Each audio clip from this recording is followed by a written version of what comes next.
The After the Affair podcast with me, Luke Shillings, is here to help you process, decide, and move forward on purpose following infidelity. Together, we'll explore what's required to rebuild trust not only in yourself, but also with others. Whether you stay or leave, I can help. And no matter what your story, there will be something here for you. Let's go.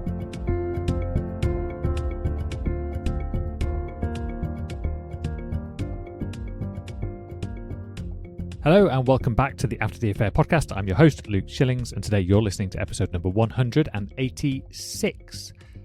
There's a moment that can hit you in a way that you're not always quite prepared for. You find out that they've moved on. And it doesn't always come in a dramatic way. Sometimes it's subtle. Perhaps you see a photo, or you hear something through a friend. You notice a change in how they're showing up. Or maybe they tell you directly. And in that moment, something shifts inside you. Because while you've been trying to process everything that had happened, while you've been sitting with the emotions, trying to make sense of it, trying to rebuild some sense of stability, they seem to be moving forward. And that contrast can feel incredibly jarring. Almost like you've both been in the same experience, but now you're living in completely different realities. In the last episode, we talked about what it's like to leave a relationship while still loving them. That internal conflict, that push and pull between what you feel and what you know.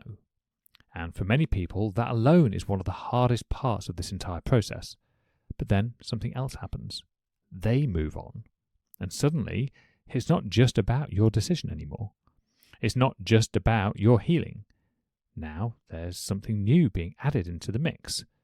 Their life without you. Their next chapter. And you're seeing it while still trying to process the last one. When you first become aware that they've moved on, the reaction can be intense, and often it's layered. You might feel a sharp sense of shock, even if part of you knew it was coming. I mean, logically, you expected it. You understood that this was always a possibility. Yet, there's still something about seeing it or hearing it that makes it real. And alongside that, there can be anger. Not always directed clearly. Sometimes it's towards them, sometimes it's towards the situation, sometimes it even turns inward. And then there's sadness, a heaviness that sits underneath all of this, because this moment can feel like a closing of something, even if you were the one who left. So very quickly, the mind starts asking questions. How did they move on so quickly? Did they ever really care? What did this relationship actually mean to them? And these questions aren't just curiosity. They're attempts to make sense of something that doesn't feel fair. Because from where you're sitting, it can look like they've stepped out of the emotional weight of what happened, while you're still carrying it. And that imbalance can feel deeply uncomfortable. This is where things can start to spiral, because once your mind begins to compare, it rarely does it in a neutral way. You might start comparing yourself to the new person, what they look like, how they show up, what they seem to offer. You might compare how your partner is behaving now compared to how they behaved with you. They seem more present, they seem happier, they're doing things I wanted to do with them. And that can lead to a very painful conclusion. Why couldn't they do that with me? And underneath that, what was wrong with me? This is where we need to gently interrupt that pattern. Because what your brain is doing is trying to create a clear cause and effect. They're better with them, which means I wasn't enough. But that's not how human behavior works. People show up differently in different environments, different dynamics, different stages of life, different levels of awareness, different levels of responsibility. And what you're seeing now is not a direct reflection of your value. It's a snapshot of a moment in time. Another important distinction here is how each of you is responding to what happened. You might be thinking deeply about it, replaying conversations, trying to understand your role, their role, the dynamics, working through the emotional impact. And they might be moving quickly into something new, focusing on the present, avoiding deeper reflection, seeking connection as a way to move forward. And again, this isn't always the case, but when it is, it can feel incredibly unfair because it looks like they've moved on and I'm still stuck. But here's the part that I think often gets missed. Healing is not measured by how quickly someone moves on. In many cases, moving on quickly isn't a sign of resolution. It can be a way of avoiding discomfort, avoiding reflection, avoiding the deeper work.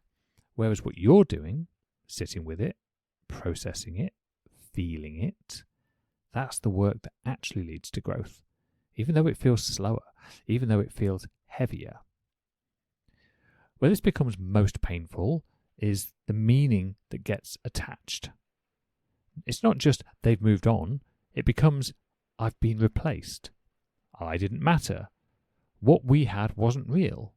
And those meanings don't just sit in your thoughts, they land in your body. They create emotion.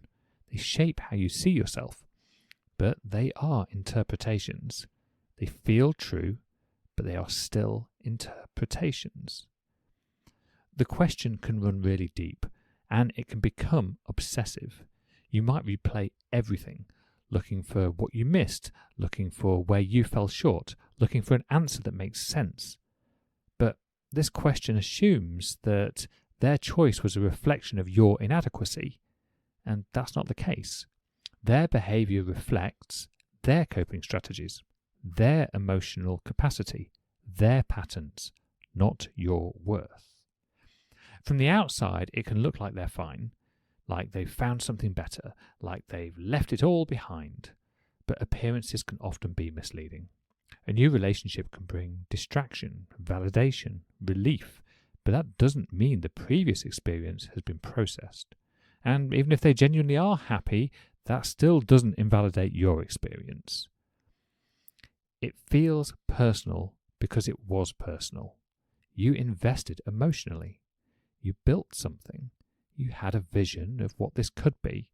So when you see them moving on, it can feel like that entire experience is being dismissed. But again, that's the story your mind creates to make sense of the pain, not necessarily the truth of what it meant. This stage can feel unpredictable. You might have moments where you feel grounded, where you feel like you're making progress, and then something small triggers you, and suddenly you're right back in it. A thought, a memory, an image, and it feels just as intense as before. That doesn't mean you've gone backwards, it means the process isn't linear. And at some point, the focus has to shift. Because as long as your attention is on them, you remain emotionally tied to their actions, to their choices, to their timeline, and that keeps you stuck in reaction. So the shift becomes, what do I need right now? What would support me?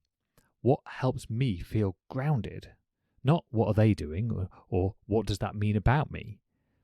This is also where loneliness can become really pronounced, because this isn't always something people around you understand. From the outside, it can look like, well, they've moved on, so you should too. But internally, you're still processing. You're still feeling it, still working through everything that happened. And that can create a sense of isolation, like you're the only one still in it, like you should be further along, like there's nowhere to take what you're feeling anymore. And this is where the right kind of support becomes so important. Not just advice, not just people telling you what to do, but being around others who actually understand this stage, who know what it feels like to see their partner move on whilst they're still processing, who know what it feels like to be left behind, even when logically they know they're not. Because when you're in a space like that, something shifts. You don't feel as isolated. You don't feel as behind.